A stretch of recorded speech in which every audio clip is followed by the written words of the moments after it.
going on, everybody? Welcome into HBCU Huddle. I am CJ Hurt, joined alongside, as always, by my man Mike Wallace. Mike, what's going on? Man, good to be back. Good to be back, man. I'm excited. You know, we're going into the late spring, early summer. Will be here before you know it, man. And there's always something going on with the HBCU Huddle. Good to be with you, brother. Always, always. I meant to send Kyra the dates for when we be back on, like we did last year when we counted down till when we got back. I'll do that for the next show. We are in the off season. For those of you who don't know, may have missed last episode or weren't with us last year, off season comes. We do every other week. So we'll be off again next week, and then we'll be back the following week, whatever those dates are. I don't know. I'm terrible with dates and calendars. Whatever. We got a great show today. A lot of news has broke pertaining to HBCU football in particular. Some big news about playoff expansion in the D2 playoffs. There's some penalties, unfortunately, for us to talk about as well. Mother's Day was this past Sunday. I hope everybody celebrated accordingly. And we decided it would be a great time for us to share our favorite black mothers, our favorite black fictional mothers. So we'll do that as well. And if there is time, I'll put Mike Wallace on the spot. We'll get him some homework. I got some homework for Mike to do. It'll be about 2 weeks.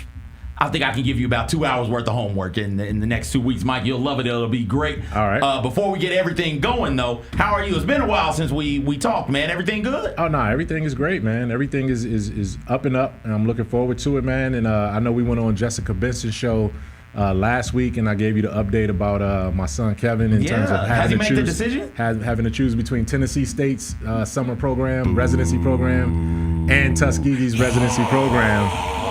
And he picked Tennessee State. Oh, my heart, Mike. I can't handle that. Elizabeth, I'm trying to see you. The next day, we got an email from the director of Tuskegee's program laying out everything that they were going to be doing.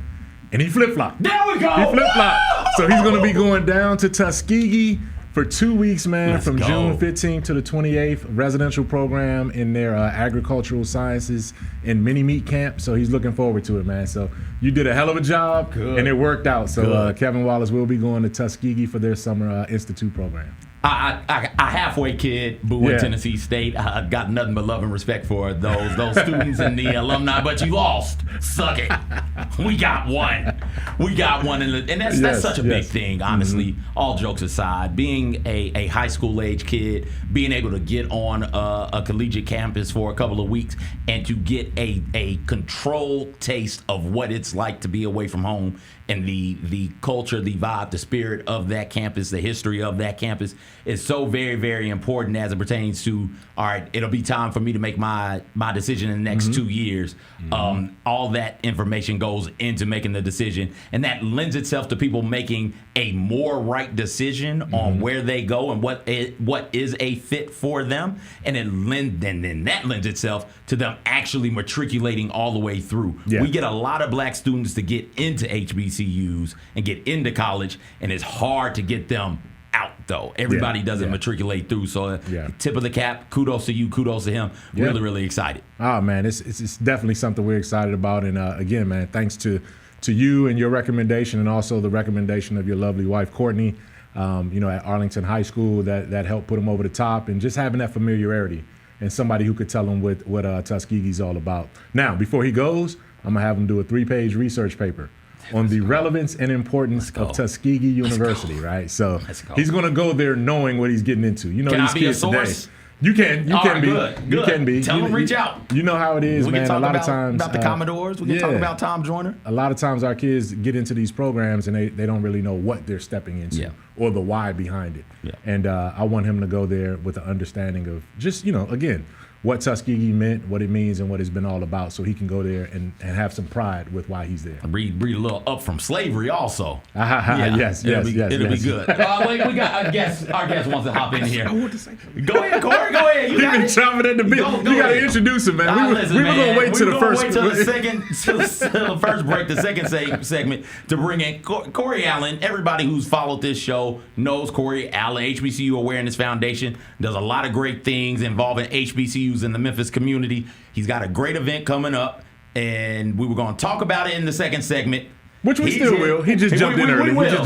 will. Corey is family at this point. He's been on like 8-9 times at this point. You hop in here, baby. I just want to say that's exciting news to hear that he's choosing to start a pre-college experience at a HBCU. Mm-hmm. So 99% of his choice will be at HBCU. And he's choosing Tuskegee. And the more you kept talking, so I have 2 students that just graduated from there this past Saturday. One is Tyranny Macon, and another one is a really good friend of mine, son. The dad went to Grambling with us. His name is Mike Singh. His son Maxwell Singh just graduated in veterinarian this past Saturday. And Mike has been really his fortune. All his daughter just graduated from Grambling this past December. And then his son graduated from Grambling 3 years ago. But to hear that pipeline of students that are still going to not still going, but wanting to go to Tuskegee, that's huge. And I get excited. If you ever attend the campus, you feel the history of the campus. Once I took students there in fall 22. And when we got off the bus, you can just feel the history of the school. You could just feel it. But that's exciting to hear because I remember 2 months ago he was on your trip. Well, he's on my trip, but the fact you sent me the Tennessee State stuff to send the kids. Yes. And to know that he had something to do with flipping it. Oh my God. That's just like, wow.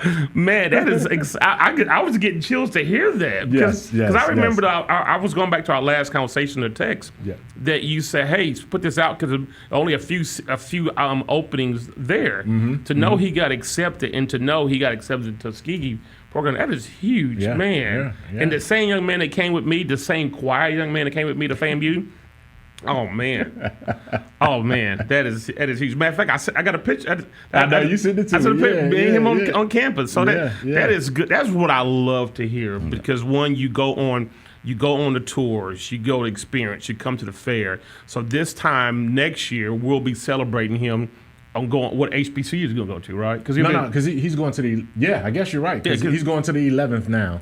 He's finishing up the 10th. So the following year. So he still has another year. We're starting him early. Which is good because he still has because of you. He still has FAMU #1 on his list because that's the first experience. He ain't been on campus yet. Stop it. Now he's gonna have Tuskegee. He got to get to where Booker T at, baby. Booker T gonna lift that veil. You come wrong campus and there Booker T is lifting the veil. Dog. So once he get on campus, I'll connect him with Roger Gray IV. Okay. He's the senior mission campus senior mission counselor at Tuskegee. At Tuskegee. Cool.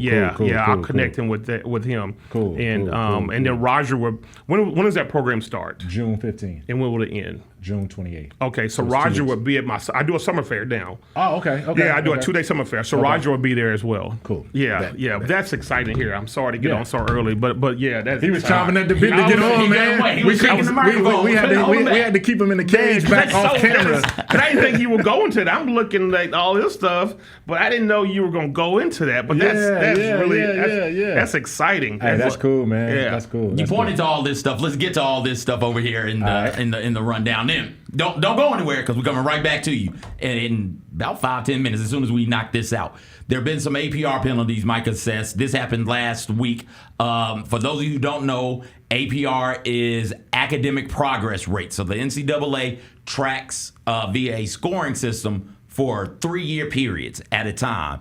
And they give you a score. And if that score is under 930, then you may have penalties. It's not a lock that you have penalties, but you may have penalties. So this is from 2020-2021 academic year through the 2023-2024 academic year.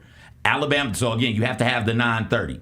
Alabama A&M has an APR of 901. Bethune-Cookman has an APR of 888. No penalties for either one of those programs. Here are the penalties. University of Arkansas Pine Bluff, APR scored 914. They've been hit with a practice reduction and postseason ban on the football field. Mississippi Valley State, score of 907. They also have been hit with a football practice reduction and a postseason ban. FAMU, score of 911. They have a practice reduction. Mike, where do these HBCUs go from here? Because the HBCUs in general as a whole have been steadily improving their APR scores over time. And I think there's some acknowledgement by the NCAA that, hey, resources are different at various universities. So as long as you're making the right effort, as long as you can prove to us that you're trying and you're growing and you're doing the best you can, and maybe even borrowing some from other years, borrowing some points from years past, years future. I'm not really sure how all of that works. We will work with you. But you see that Arkansas Pine Bluff and Mississippi Valley State both being hit with postseason bans, FAMU being hit with the practice reduction. Where do those universities go from here? You know, it's when the APR rulings came into play, right? This wasn't always the case. This was probably maybe 15 years ago or so when they first said that this is how we're going to track academic progress and hold these institutions and their athletic departments responsible for the matriculation of their student athletes. You can't just have them in and not doing anything. They got to matriculate through the program. But the whole system changed since then. The whole system changed since then. And now when you have a system that's set up to encourage transfer portals, when you have credits that don't come from one school and necessarily apply to another school, you have some schools that are on semester systems and some that are on quarter systems. So you're not even getting the full experience of where your academics should be going at that point. It's tough. And then when you have the resource limitations of HBCUs, they don't have robust compliance departments to help students track that, right? Now, having said all of that, you still have to at least make an attempt to go to college, play football, and go to class. You have to make an attempt. But it's such a farce now with the way the system is. These kids are coming in just to play football or just to play sports until they can track themselves to get back in the portal to go somewhere else. It's not a system conducive of academic progress. It just isn't.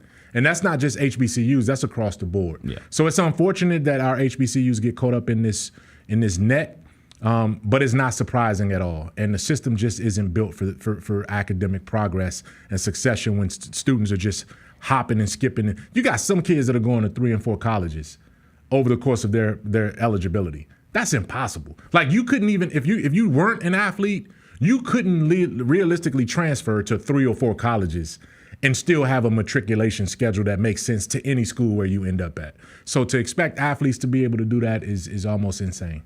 Yeah, it's hard for the reasons you named, right? And maybe that's some of I tried to find out. Admittedly, I couldn't figure out why Alabama A&M and FAMU didn't get penalized, or why some of the universities with lower APR scores didn't get penalized. But I think that transfer thing has something to do with it, where you don't want to be penalized for being transferred. Bring them back in, man.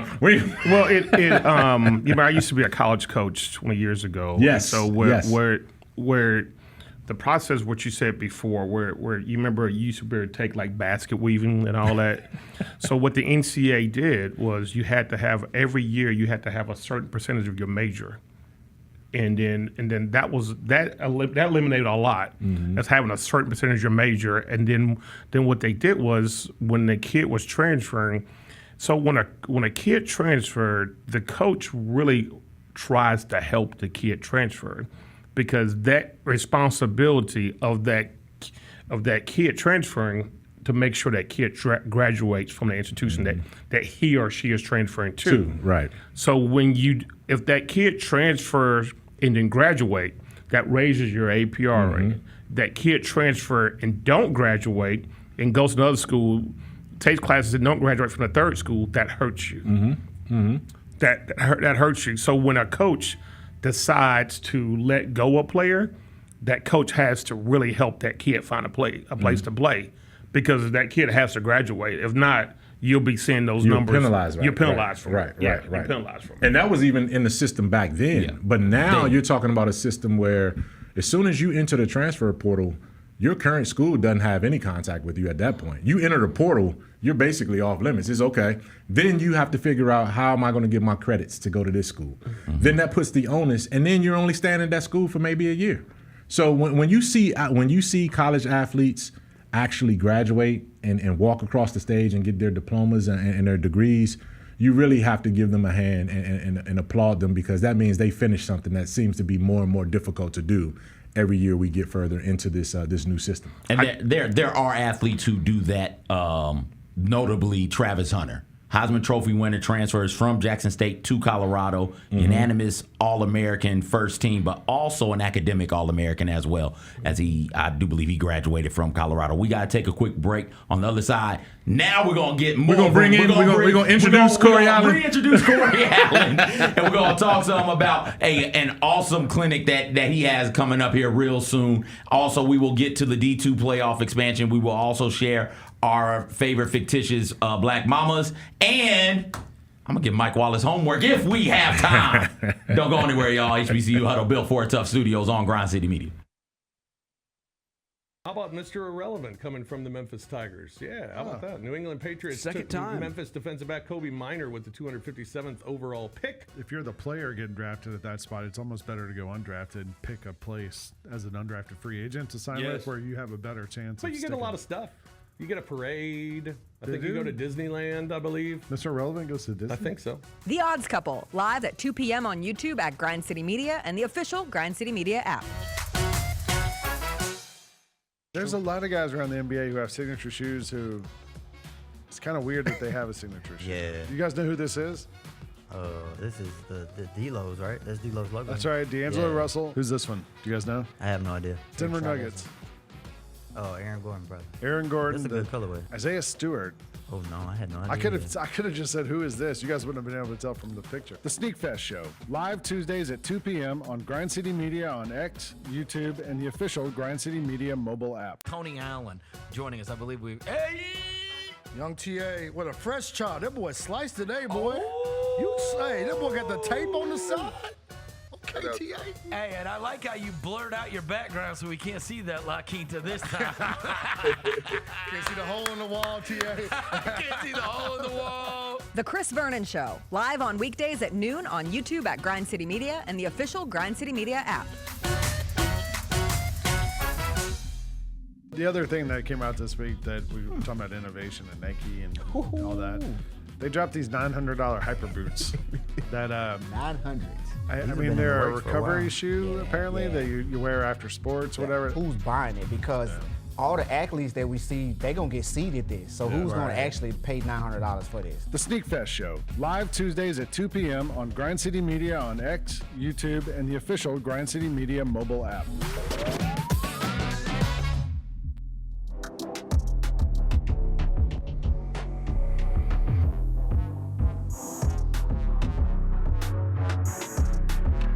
Welcome back, HBCU Huddle.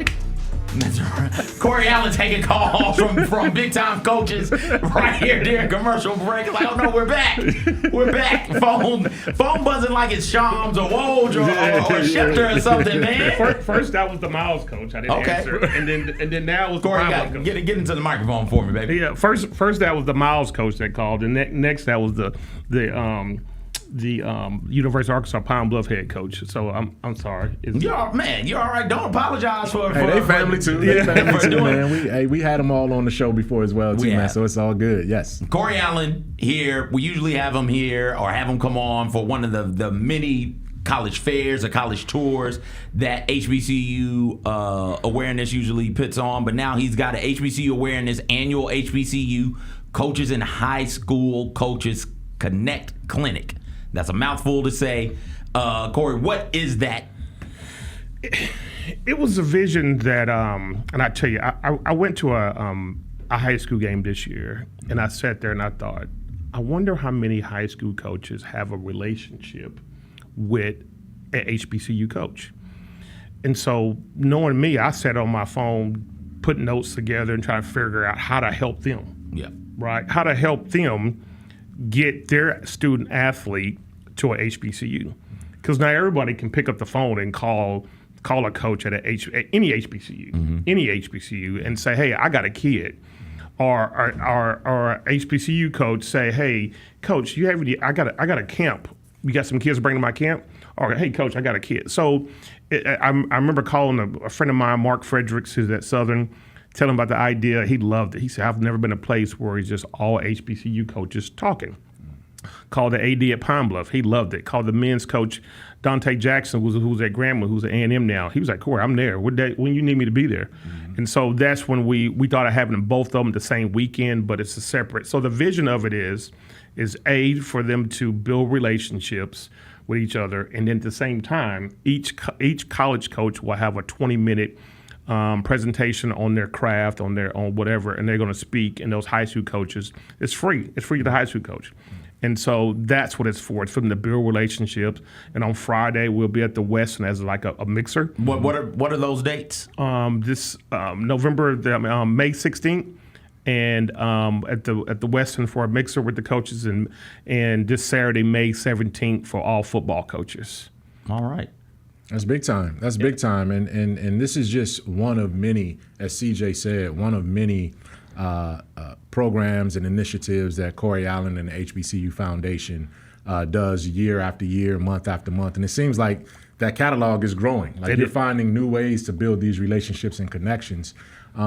For students, is this a clinic that high school coaches and their players can attend as well too, or is it just specifically for high school coaches and the HBCU college coaches? Exactly. And it'll be at Southwind High School. Southwind High School. What led to Southwind being, because I know that's sort of like an epicenter for a lot of recruiting of HBCUs in the area of Memphis. It's funny you said that. One, I have a personal relationship with the principal, and he believes in everything I do.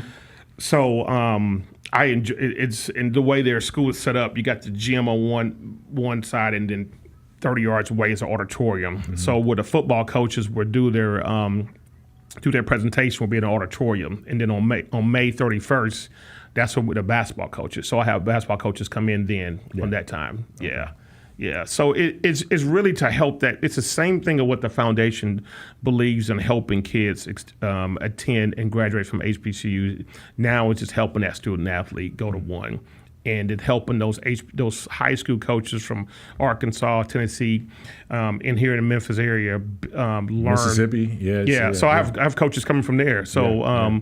When you bring up the coaches you have coming, who all do you have coming? Because you're on the phone with some of them right now during the show, during the break. But what coaches do you have coming? So we have Mark Fredericks from Southern University.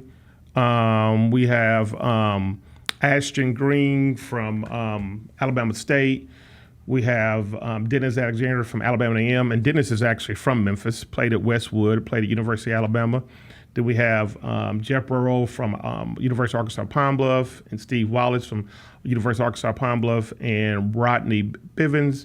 We have Sam Parker, offensive coordinator from Mississippi Valley, and a really good friend of mine, Stanley Conyer from Lane. He's the new Lane head coach. And then I just added Lincoln, University of Lincoln of Missouri head coach, Moses Harper, and the legendary Willie Totten. Willie Satellite Totten. Willie Satellite Totten was the quarterback for Jerry Rice at Mississippi Valley, and now he is at Fort Valley State at Fort Valley as the offensive coordinator. So as you were counting those or naming them, I counted at least eight. At least eight HBCUs will be represented in terms of the coaching staffs of those 8 schools.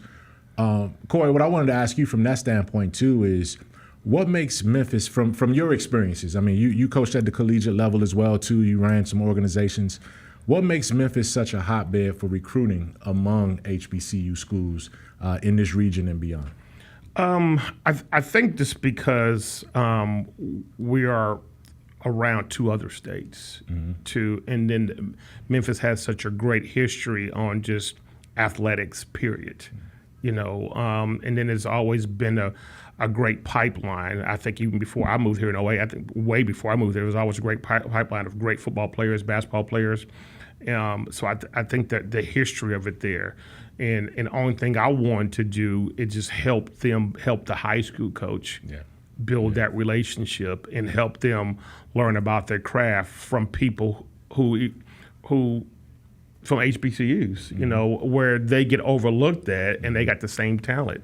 Those coaches know the same amount about their craft, and it's that partnership. And so then when you when you got those two schools, like the head coach at Pine Bluff, he really wanted to come. He said, I'm going to send two people on my staff, to represent, So I think it'll grow. The coach at Southern, who's helping me get coaches, he was like, next year we're going to have a golf tournament and we're going to make it really big next year. So they're excited and I'm excited because it reminds me when I first created the college fairs 14 years ago. It was just the beginning of it, but it was a lot of excitement. And as it grew, you saw the impact. Yeah. I saw someone, you go on Facebook and someone clicks your foundation. A high school coach clicked it, and his message was he's excited to come because the opportunity to work with college coaches to be able to learn is a great experience. So I'm glad that coaches are seeing it and understanding it and understanding the belief of it. Yeah, and it's one of the things that I find myself harping on as it pertains to college is the more colleges, why college fairs are so good. The more colleges you can put in one spot for a student to see, and the more students you can put in front of a college, the better. And this is that coming together, right? Where you've got at least 8 HBCUs and God knows how many high schools coming together. I don't have to, if I'm a high school football coach, I don't have to get on the phone and work the phones for colleges in Mississippi and Arkansas, Missouri, and Alabama. They're all here. I can just go see them. If I'm a college in Arkansas, Mississippi, Alabama, Missouri, I come here and I can see everybody all at once. And that's so huge. And the reason why we chose this week or the month of May, because this is when college coaches are out recruiting. Yes, yes. This is when they out recruiting. So a coach from Middle College, he says, as a high school coach, being able to connect with universities and college would be a big help. Oh yeah.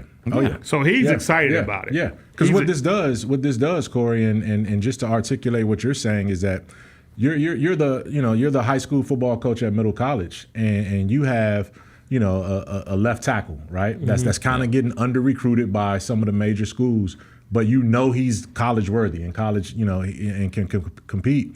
You call up the relationship you have at Southern, because that coach was at Southwind with you guys this weekend. Hey, coach, I got an offensive tackle. He's in the 11th grade. This is a great kid. He's got family down there in Louisiana. He might be a good fit. You know what's crazy? Come see him. You know what's what I mean? crazy? Yeah. I'm the coach at Southern. I'm looking for a left tackle. I made all these offers. I'm I'm swinging and missing. I'd love to meet this kid. That's exactly how it works. That's exactly. Did we do that skit well enough for you right there? Yeah. But I don't know if y'all saw lately. There's a kid from Middle College that has got an offer from Grambling, and there's 2 kids at Southwind. They're sophomore, they're juniors, and they've gotten offers from Grambling. Yeah. Okay. So it's just the coaches, to bring them here and to bring them there are coaches who are going to be part of this on Saturday. They're actually coming in town tomorrow to go visit schools, and then we'll be here doing presentation. How many of these have you done? This is the first one. This is the first one. Oh yeah. It was a vision, and then like I said, I kept it quiet because I wanted to tell certain coaches about it who I knew I can get to come, and then to plan it was a miss during my spring fair, where it takes a lot out of me. Yeah. So I had to which one. So the minute that thing ended, then I had to drop that. So the fair and tours take a lot out of me. It just does, the playing of it. But it was on. I looked at my notes when I did it. That was in January when I started talking about it, but I didn't really drop it. I sound like an artist. I really didn't start putting it together until right after the FAMU tour was March, and then so now I was, Sunday that first flyer you saw was done. Then I get a call from that, hey, Willie Totten wants to come. He wants to come speak, and then I get a call. Another guy wants to come. I was like, great. Yeah. The more coaches, the better. Yeah. But he's updating the graphic in real time. Yeah. Every text is a new graphic coming through, man. Yeah. But I'm really excited about it because, like I said, it reminds me 14 years ago when I first created the fair. I went from a 1-day fair to 2-day, 3-day fair to 6-day fair.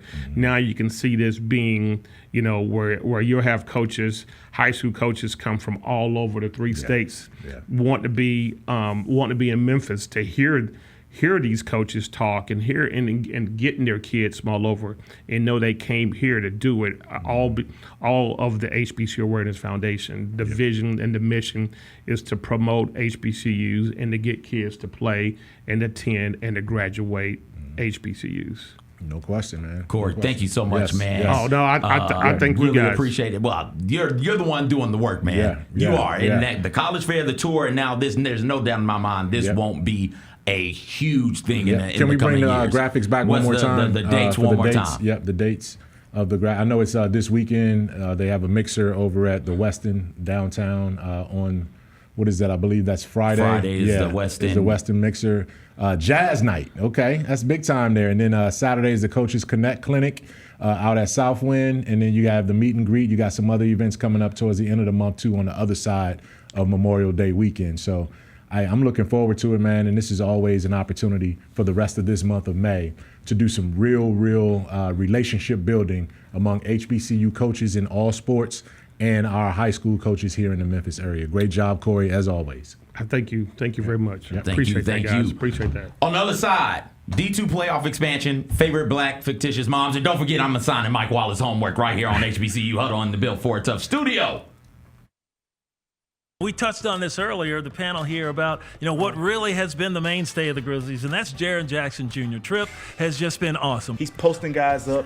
He's stronger than he's ever been. He's physical, and he's scoring all type of ways. Hey, Grizzlies fans, be sure to tune in to Grizzbeat, where the panel and I break down all things Grizzlies and take a look at the rest of the NBA as well. The show is live every Wednesday, 2 p.m. on YouTube at Grind City Media and the official Grind City Media app. Tony was the defensive guy, but Zebo was the offensive guy. So you could speak to this. It's way worse when you're getting doubled, right? You got triple. I had went through that for when I was in Portland. You had me on the team. You got triple. You hear me, Rose? You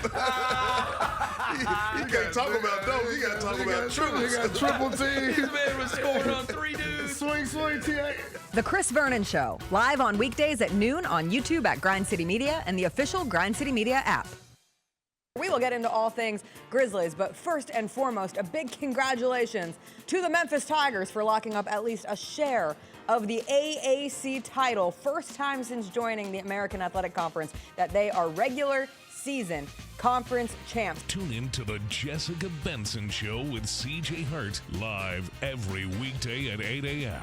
on YouTube at Grind City Media and the official Grind City Media app. I see people who look like me and were born probably in the same decade as me, watching all of these young people jump into the transfer portal and saying it's ridiculous. You got to stop thinking about this like it's a normal college experience. It is not. You know what the priority is? Maximize your earning potential for every year of eligibility you have left.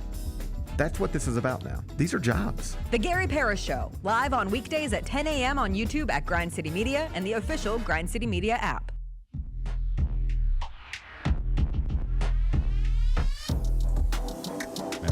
What's going on, everybody? CJ Hurt, Mike Wallace, HBCU Huddle, Built For It Tough studio.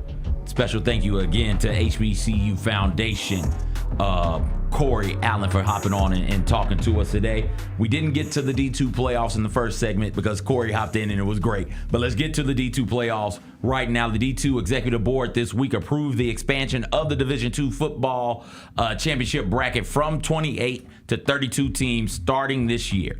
So D2 members voted to make football an automatic qualifying sport, replacing the earned access model.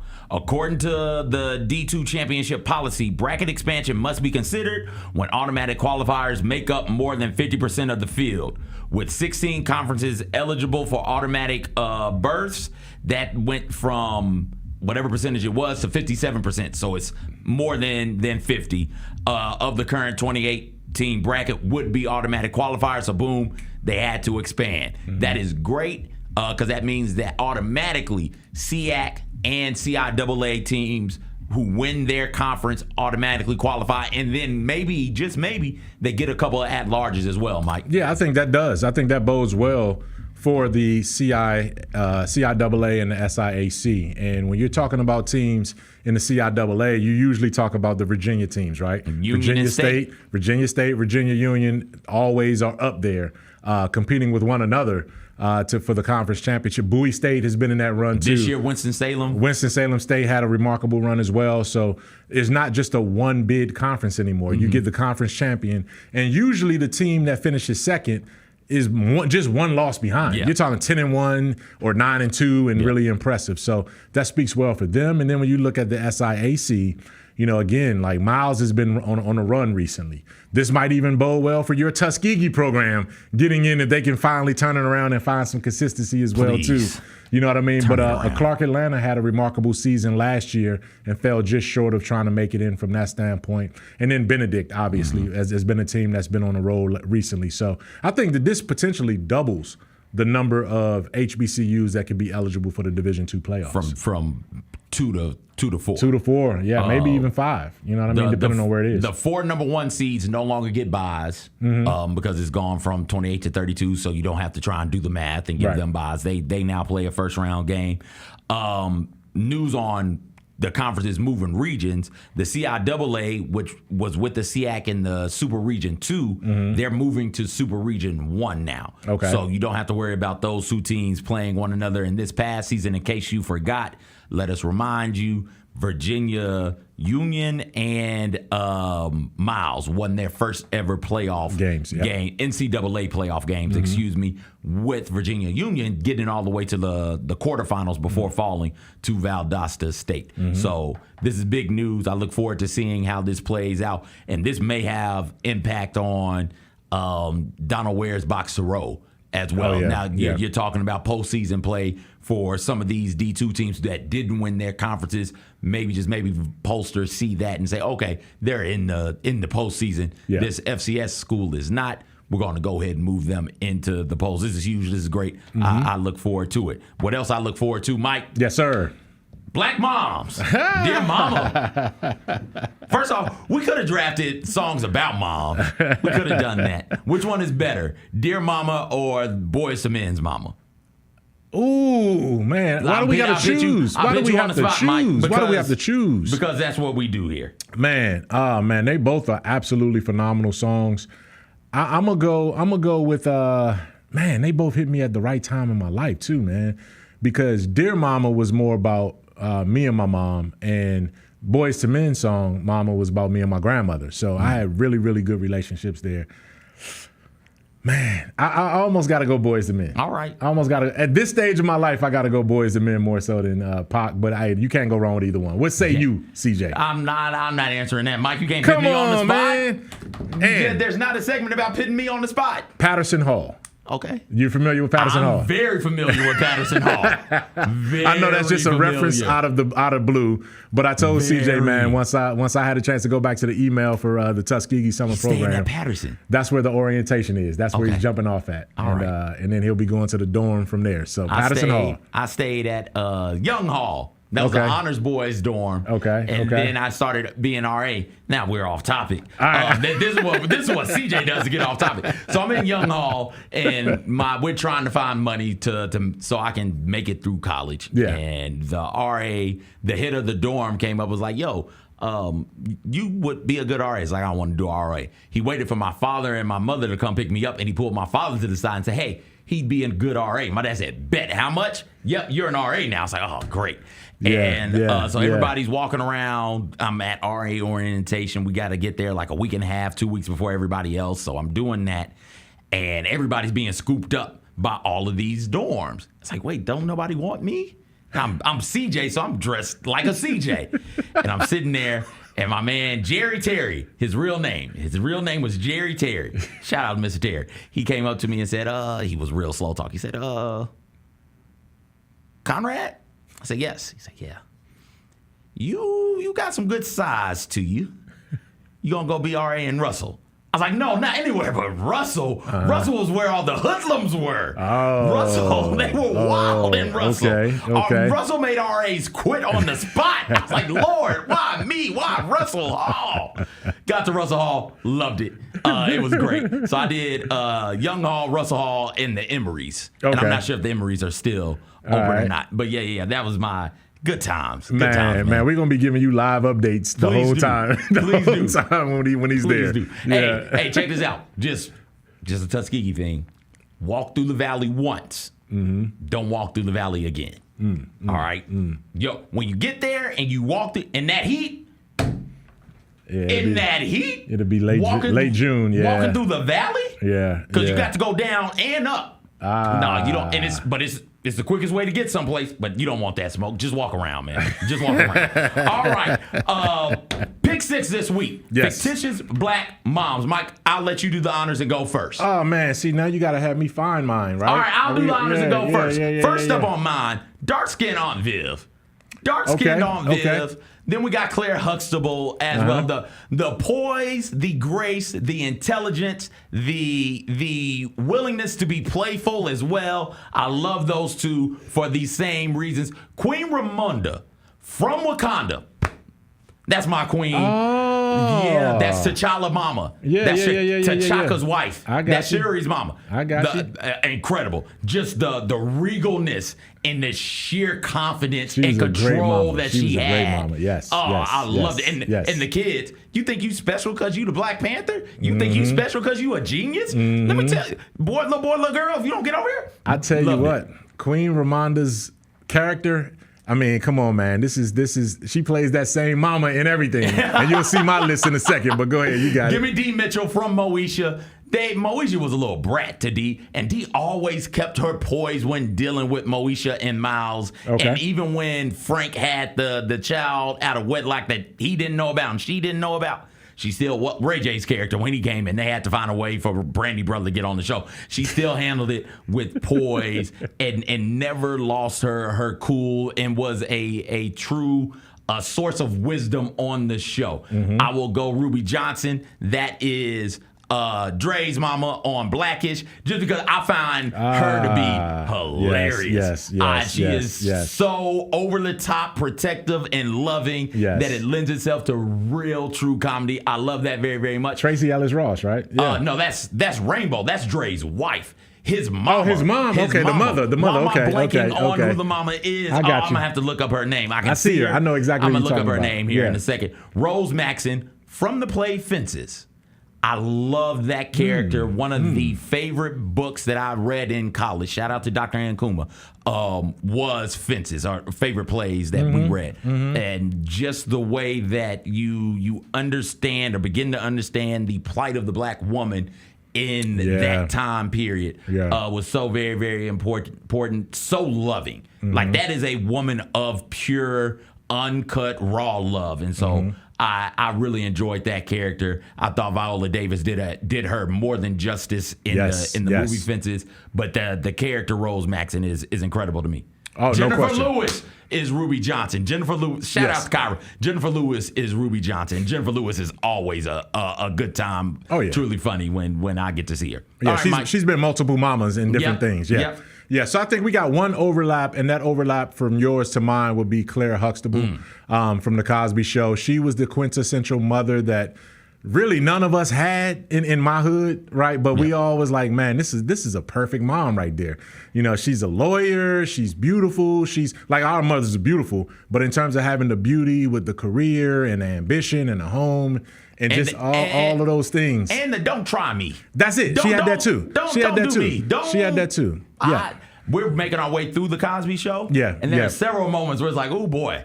Oh yeah, you don't play around with her. No. Claire was not to be trifled with from that standpoint. Florida Evans, obviously from Good Times. That was the an mother. honorable mention for me. Yeah, she she just woman. saw the family through every single thing, and you felt her pain and you felt her happiness when she was happy. Miss Jones from Friday. Okay. Right? You know what I'm saying? She was ready to fight. You know what I mean? She held Cube accountable. You know what I mean? Cube. What was Cube's name during the show? Craig. She held Craig accountable for what he needed to be held accountable for, and she made sure that he wasn't going to back down to Debo. Yep. You know what I mean? Go get yours, right? Anybody want them? I remember my mama made me fight somebody, and she stood there and watched. 7 months pregnant with my younger brother, man, as I was in the schoolyard fighting another dude, man. So I remember that. But anyway, Monet Tejada. Man, come on, Mary J. In Ghost Power, man. Monet Tejada is the most, man, she just bout it. So I love Monet Tejada from that standpoint. I've always loved Mary J. Blige, and she played that role to a T. She was at the Grizzlies playing game. The Dallas game. She what? Yeah.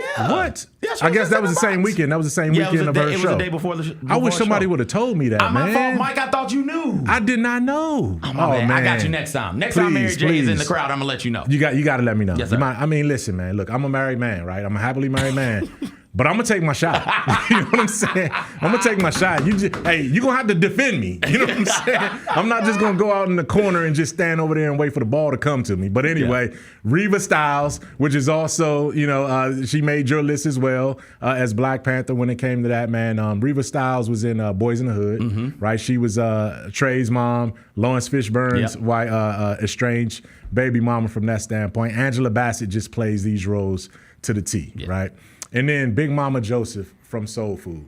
That was my grandmother. If you've seen Soul Food, the relationship between Big Mama Joseph and her grandkid, that was young Mike and my grandmother. We were the same exact way. I mean, that when I watch that movie to this day, it still brings tears to my eyes because it's a reflection of what my relationship like with my grandmother, who essentially raised me from that standpoint. Because my mom was a teenage mom and we grew up together. From that standpoint. But those are my 6 fictitious Black moms. All of our lists, we got 12. We got 11 different names on there. And I think you can't go wrong with any one of those lists. I'm glad you brought up what was the movie Big Mama? Oh, Soul Food. Soul Food. Glad you brought up Soul Food because it had something to do with your homework assignment. We got time on the other side. I'm giving Mike 2 hours of homework, baby. You don't want to miss an HBCU Huddle on the Bill Ford Tough Studios. I thought Penny was smart to handle this the way he handled it. He expressed frustration with the system, the chaotic nature of it. The price hike on eggs ain't got nothing on the price hike on basketball players. The same dude who cost you $150,000 last summer is costing you $500,000 right now. I understand his sentiment, but he stopped well short of criticizing PJ Haggerty. The Gary Parrish Show, live on weekdays at 10 a.m. on YouTube at Grind City Media and the official Grind City Media app. This felt exceptionally personal with Shedeur Sanders, and it will never sit right with me. Somebody may have missed out on a good quarterback. I don't know if Shedeur is going to be a hit or not. I am all for not taking okay quarterbacks early because you're just desperate for a quarterback. I'm fine with that. But that's not what this is. Tune in to the Jessica Benson Show with CJ Hurt live every weekday at 8 a.m. on YouTube at Grind City Media and the official Grind City Media app. How many threes did Tony take in his whole career? I'll say it's like 300. I was going to say like 230. Tony Allen took in his career 444 threes. Wow, that is way too many. You were a whopping 28% from Trey Lane in your career. Oh, Tony! The Chris Vernon Show, live on weekdays at noon on YouTube at Grind City Media and the official Grind City Media app. This is Grind City Wrestling after WrestleMania. Because Evolution is a mystery. You know what else is a mystery? What else is a mystery? That man that's on your t-shirt. Oh, this guy. Missing in action. Oh, we got to talk about this guy, man. I'm sure we I'm will. not happy with this guy, man. I'm wearing the shirt today for a reason, but I'm not happy with my guy on my t-shirt today. I have a feeling that I'm today mad. you are going to be very vocal. Tune in to Grind City Wrestling weekly on the Grind City Media app and on the Grind City Media YouTube channel.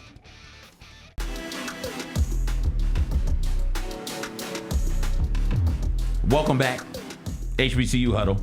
We got a couple minutes, and I'm so excited. We got time, y'all. We got time. Right here, Mike. I remember. Boom.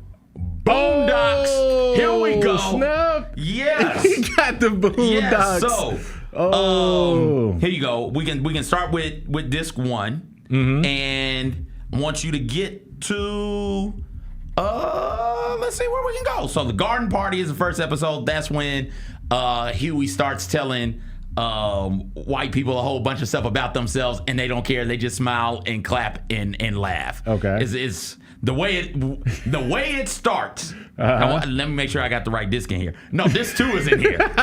See, there you go. Disc 1? It's going to be impossible for me to follow that, No, man. you're good. You're good. Here's disc 1 and disc 3. All right. So disc 1 is now in Disc 1. the disc 1. Right. Disc 2 is also in disc 3 because I don't know where the disc 2 box is. Apparently. All right. But it's the way it starts. I want you to imagine watching it in your house. And you're allowed to watch those types of cartoons, but you're watching it in your house, and your parents are home. I think you're going to laugh out loud when it starts. Okay. And it caused such a ruckus in my house that my father ended up having to come in the room to check on us to see what's going on. So here's this one. All right. If you let's go garden party and trial of Robert Carey. Skip guest hoes coming to dinner. We can do that one later. What's the one after guest hoes? Granddaddy's fight. Granddad's a true N-word moment. Yes. All Granddad's right, fight. And then a date with the health inspector. Watch. That's the one. That is. That's the one. That's the one with the food and the funerals. Where you say No. That's not it. That one right there is one of the best TV shows, TV episodes of all time to me. All right. So we're gonna parse them out. You're gonna start me slow. We're gonna start one disc at a time. You'll do no. I got all the disc here. But yes, we'll start. So I'll keep these at my desk. Yes. Do 1, 2. Sound like a math teacher. Do problems 1 and 2. Skip 5. Do skip 5. Skip 3. Excuse me. Do 1 and 2. Skip 3. Do 4, 5. Why am I skipping 3 though? I'm intrigued now. Now you're doing extra credit. Watch all 5. All right, then there we go. So on the next HBCU huddle, because we got to get out of here. All right. We're gonna break down season 1, disc 1 of Boondocks. Bet. Thank you guys. Here we go. Hanging out today. Special thank you to HBCU Foundation's Corey Allen for making time out and joining us as well. We'll be back not next week, but the following week. So 2 weeks from now, we'll have so much to talk about. For Mike, I'm CJ. Everybody take care.